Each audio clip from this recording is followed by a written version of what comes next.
have a great day. Good afternoon po sa ating lahat. So, by the way, lalabas kami ni Ate Sandra. So, actually, bumili siya ng headset. Tapos, mga ilang araw, hindi na gumagana. So, ngayon, ibabalik namin sa tindahan. So, titingnan natin kung tatanggapin pa. Okay? Ayan. So, we're back. So, nandito pa naman kami sa bahay. So, lalabas kami. Diba? So, ipapakita ko din sa inyo yung with Ate Sandra. Hi ka naman, Ate Sandra.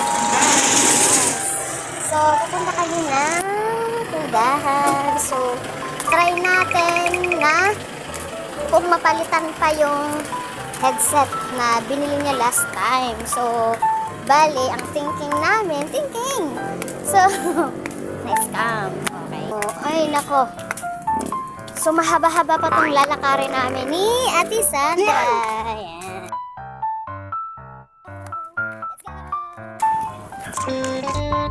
And, ayan. So, finally, andito na din kami sa tindahan na kung saan na pinaglihan ni Ate Sandra ng headset. And so, usap-usap ko na daw sila.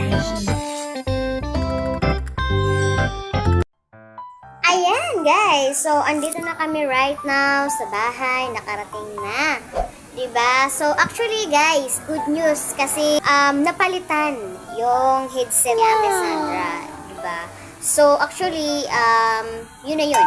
Last na yun. Pag nasira na yun, so hindi na yun babalik. Diba? So ayan. So yun lang naman. Ayan. Thank you so much guys sa panonood ng aking video na to. I hope na nagustuhan niyo ang aking video right now. Actually, this is my first time na mag-vlog na yung ni Ate Sandra. Ayan. So, actually, don't forget to subscribe my new channel. Ayan. So, thank you so much and bye-bye. God bless.